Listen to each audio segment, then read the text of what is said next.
அனைவருக்கும் வணக்கம். இப்போ நம்ம நீட்டு சம்பந்தமான பிரச்சனைகளை நம்ம பார்த்துடலாம்.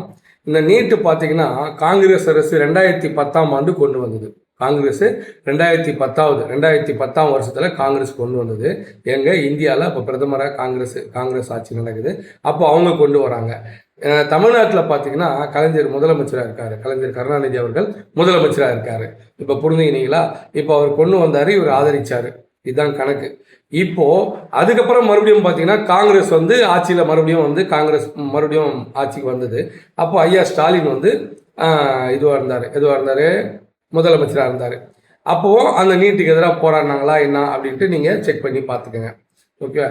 இப்போ மறுபடியும் எடப்பாடி ஆட்சியில் 4 வருஷம் இருக்கும்போது பார்த்தீங்கன்னா நீட்டுக்கு எதிராக நாங்கள் போராடுறோம் அப்படின்னு சொல்லிட்டு மறுபடியும் திமுக போராடி மறுபடியும் என்ன பண்ணாங்க, எடப்பாடி ஆட்சி தோத்துட்டு திமுக ஆட்சிக்கு மறுபடியும் வந்துச்சு. மறுபடியும் நீட்டுக்கு எதிராக நாங்கள் போராடுறோம் அப்படின்றாங்க. சரி, இது அப்படியே ஒரு பக்கம் வைங்க. ஓகேங்களா? இப்போது டெல்லியில் என்ன பண்ணுறாங்கன்னா, நீட்டுடைய அந்த எக்ஸாமுடைய கொஸ்டின் பேப்பர் லீக் ஆச்சு. கொஸ்டின் பேப்பர் லீக் ஆனதுக்காக ஆர்ப்பாட்டம் பண்ணுறாங்க டெல்லியில். நீட்டுடைய கொஸ்டின் பேப்பர் லீக் ஆனதுக்காக ஆர்ப்பாட்டம். நல்லா புரிஞ்சுக்கங்க, யாரையும் அங்கே பண்ணுறது மாணவர்கள் பண்ணுறாங்க. இங்கே என்ன பண்ணுறாங்கன்னா, நீட் எக்ஸாமே வேணாம் அப்படின்னு இங்கே போராட்டம் பண்ணாங்க. அந்த போராட்டம் வேற, இந்த போராட்டம் வேற. நல்லா புரிஞ்சுங்க. இவங்க ஏதாவது கிடைக்குமா பிரச்சனை அப்படின்னு தமிழ்நாட்டில் காத்துனுக்கிறாங்க. யார் ஆர்ப்பாட்டம் பண்ணுறாங்க அப்படின்னு பாருங்க. அதே மாணவர்கள் தான் ஆர்ப்பாட்டம் பண்ணணும். இங்கே ஆர்ப்பாட்டம் மாணவர்கள் பண்ணுறாங்க. அந்த மாணவர்கள் நீட்டு வேணான்னு சொன்னாலும் நீட்டுக்கு ஆதரவாக போராட போகிறது கிடையாது. நீட்டுடைய கொஸ்டின் பேப்பர் லீக் ஆச்சு, அது தவறுன்னு சொல்லி இங்கே போராடினாலும் ஓகே, ஏற்றுக்கலாம்.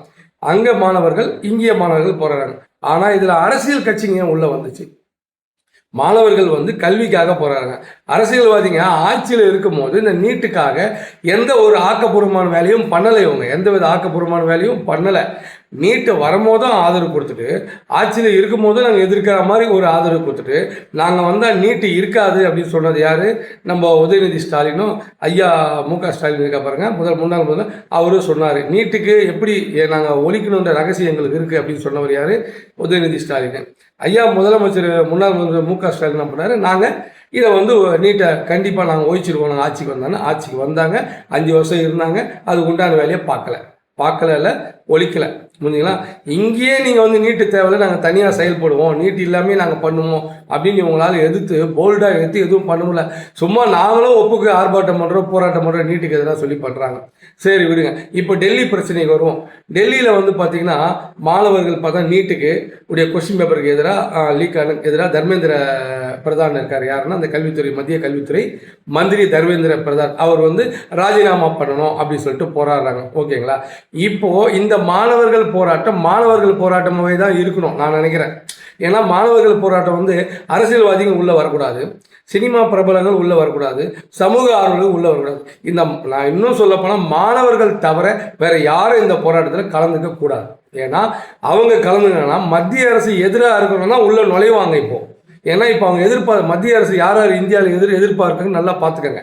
யாராக இருப்பாங்க இந்த வீடியோ பார்க்கணும் எல்லாருக்குமே தெரியும். அவங்க இதுதான் வாய்ப்பு அப்படின்னு நினச்சி என்ன பண்ணுவாங்கன்னா, மத்திய அரசு எதிராக பண்ணுவோம், ஒரு கலவரத்தை உண்டு பண்ணுவோம், ஆட்சியை கவுக்கெல்லாம் முடிவு பண்ணலாம், ஏதாவது ஒரு குட்டி கலடா பண்ணி உலக அளவில் பிரதமர் மோடிக்கும் இல்லை இந்த ஆட்சிக்கும் கெட்ட பேர் உண்டு பண்ணலாம், உலக அளவில் இந்த இந்தியா கெட்ட பேர் வரணும் அப்படின்னு சொல்லி பண்ணுவாங்க.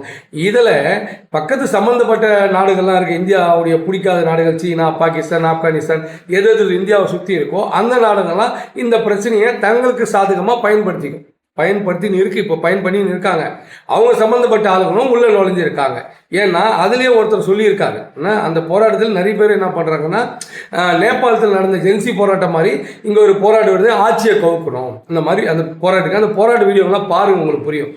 உங்களுக்கு தேவை என்ன? நீட்டுடைய கொஸ்டின் பேப்பர் லீக் ஆச்சு, அந்த சம்மந்தப்பட்ட மந்திரி ராஜினாமா பண்ணணும், இதான உங்களுக்கு கோரிக்கை? அதான போராடணும். பிரச்சனை இல்லை, நல்ல விஷயம் தான், நியாயமான விஷயம் தான், அருமையான விஷயம் தான். மந்திரி மேலே தப்பு இருக்குது, மத்திய அரசு மேலே தப்பு இருக்குது. ஓகேங்களா? நீங்கள் அதை எடுத்து போராடுங்க. ஆனால் இதில் சம்மந்தமே இல்லாத ஆட்கள் உள்ள உங்கள் போராட்டத்தை தூண்டி விட என்ன காரணம்? அதை நீங்கள் நல்லா புரிஞ்சுங்க. மாணவர்கள் நானும் நீட்டுக்கு எதிராக ஆதரிக்கிறேன், உங்கள் போராட்டத்தை ஆதரிக்கிறேன். கண்டிப்பாக அதில் மாற்றம் கிடையாது. இந்தியாவில் இருக்கிற எல்லாருமே மாணவர்கள் போராட்டத்தை ஆதரிக்கிறாங்க. இன்னும் சொல்ல போனால் நீங்கள் எந்தவித வன்முறையும் இல்லாமல் சரியான முறையில் நீங்கள் ஒரே இடத்துல அமைதியாக போராடினீங்கன்னா கண்டிப்பாக இந்த போராட்டம் வெற்றி பெறும். நீங்கள் மத்திய அரசுக்கு எதிராக பண்ணுறீங்கன்ற ஒரு மெயின் குறிக்கோளாக பின்னாடி கூறவங்க உள்ள நுழைஞ்சா தூண்டி விட்டா அதுக்கு ஆதரவாக சில பேர் உள்ளவே இருக்காங்க, உங்களுக்கே தெரியாது. மாணவர்களாகிய பாதி பேரும் அரசியலோடு உள்ளே வந்திருக்காங்க. பிஜேபி பிடிக்காத மாணவர்கள் உள்ளே இருக்காங்க. அந்த மாணவர்களை செலெக்ஷன் பண்ணி அவங்கக்கிட்ட பிஜேபி பிடிக்காத கட்சிங்க இருக்க பாருங்கள், காங்கிரஸ், திமுக, இடதுசாரி, இவங்க எல்லாம் அவங்களுக்கு சொல்லி கொடுத்து இந்த போராட்டத்தை தீவிரமடைய வைப்பாங்க. அப்போ இதை வன்முறையாக மாற்றுவாங்க, கலவரமாக மாற்றுவாங்க. அப்போ பாதிக்கப்பட பொறுத்து நீங்கள் தான். நீங்கள் எவ்வளோ போராட்டம் பண்ணாலும் அந்த போராட்டம் அமைதியான முறையில் போராட்டம் நடந்துச்சுன்னா, வன்முறையே இல்லாமல் கலவரமே இல்லாமல் எந்த ரத்த சம்மந்தப்பட்ட விஷயங்களும் நடக்காமல் போராட்டம் நடந்துச்சுன்னா கண்டிப்பாக அது நிரந்தரமான வெற்றி. இப்போ நீங்கள் ஏதாவது பண்ணி ஒரு அவசரத்துக்கு ஏதாவது ஒரு வெற்றியை வாங்கினீங்கன்னா அந்த வெற்றி செல்லாது, தற்காலிகமாக தான் இருக்கும். அதனால் மாணவர்கள் போராட்டமாக இருக்கும். எந்த வித சம்மந்தப்பட்ட ஆளுங்களும் சம்மந்தம் இல்லாத ஆட்களை உள்ள நுழைக்காதீங்க. நீங்கள் ஜெயிக்கணும்னு நினைக்கிறீங்கன்னா இந்த போராட்டம் உலக லெவலில் இருக்கிற அத்தனை மீடியாக்களும் வரும், எல்லா வெளிநாட்டு மீடியாக்களில் இந்த போராட்டங்கள் சம்மந்தமாக வரும். அப்போது இங்கே இந்தியாவுக்கு வெளிநாட்டு மூலியமா என்னடா அது இந்த மாதிரி பிரதமர் இந்த மாதிரி ஒரு மாணவர்களுக்கு எதிராக பண்ணின்னு இருக்கான்னு சொல்லிட்டு அவருக்கு உண்டான கெட்ட பேர், நீங்கள் நினைக்கிற கெட்ட பேரை அவருக்கு வரும் வச்சுங்களேன். இது நியாயமாக போராட போய் மத்திய அரசே உங்கள் பக்கம் தலை சாச்சு இதை முடிச்சிடுவோம். இவ்வளோ நாள் நாங்கள் போராடினா அப்போல்லாம் வரலையா?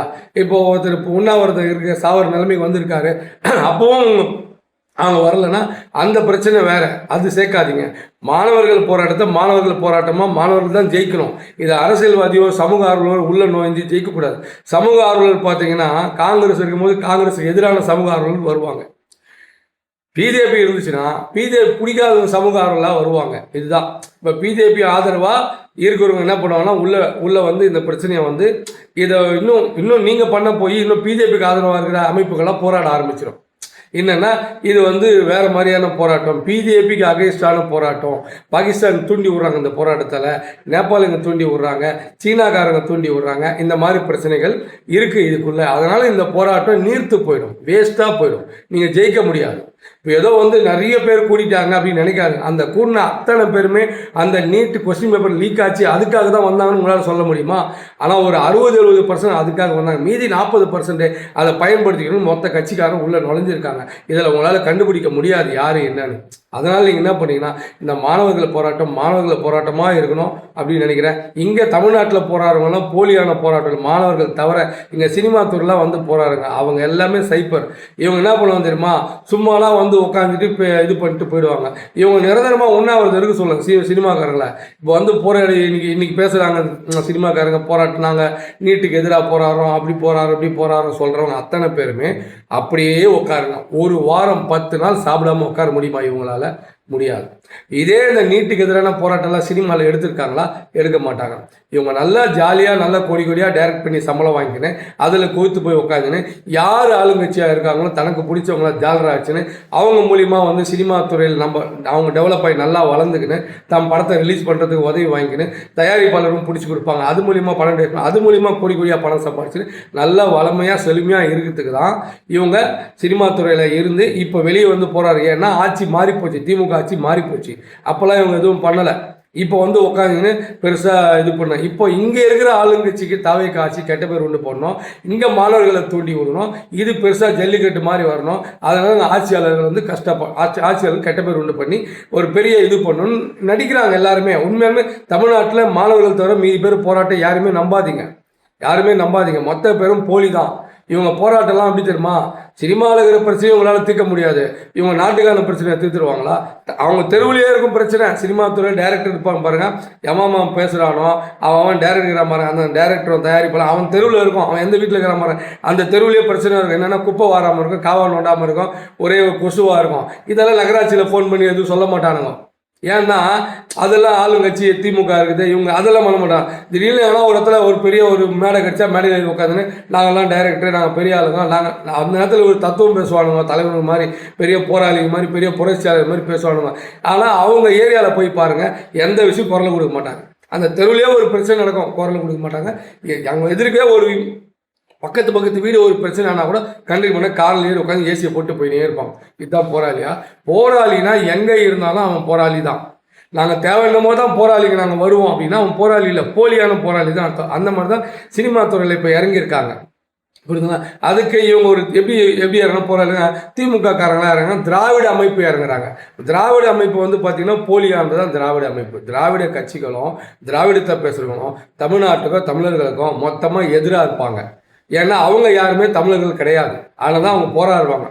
இதே வந்து திராவிட அமைப்புகள் வந்து ஆந்திராவில், கர்நாடகாவில், கேரளாவில் இவங்கெல்லாம் இருக்காங்க. இவங்கெல்லாம் போராட வேண்டியது. இந்தியா ஃபுல்லாக இந்த போராட்டம் பிரிவு. ஏன் டெல்லியில் மட்டும் இந்த போராட்டம் இருக்குன்னா, அந்த டெல்லியில் மட்டும் தான் கொஸ்டின் பேப்பர் லீக் ஆகிருக்கு. அதனால அங்கே போராடுறாங்க. இது இந்தியா ஃபுல்லாக தானே பிரச்சனையாக வெடிக்கணும். அங்கே இருக்கிறவங்க அந்த பிரச்சனையை தூண்டி விடுறாங்க. தூண்டி பெரிய லெவலில் பிரச்சனை வருது. இருந்தாலும் அந்த பிரச்சனை சமாளிப்பாங்க. நான் வந்து காங்கிரஸ்காரனும் பிஜேபி காரனும் ரெண்டு கட்சிக்கும் சம்மந்தம் கிடையாது. நான் மாநில கட்சியை சேர்ந்தவங்க தான். ரெண்டு கட்சிக்கும் வந்து ஆதரவோ எதிர்ப்போ கிடையாது. ஆனால் போராட்டத்தை போராட்டமாக பார்க்காம நீங்கள் அதை வந்து வன்முறையோ கலவரமோ வேறு மாதிரியோ ஒரு புரட்சியோ வேறு ஏதோ கொண்டு போகிற மாதிரி பண்ணிங்கன்னா அந்த போராட்டம் ஜெயிக்காது. கண்டிப்பாக ஜெயிக்காது. நீர்த்து தான் போகும். மாணவர்கள் ஜெயிக்கணும். மாணவர்கள் நீங்கள் மாணவர்களாக தான் போராடணும் தவிர வேறு யாரும் போராட விடாது.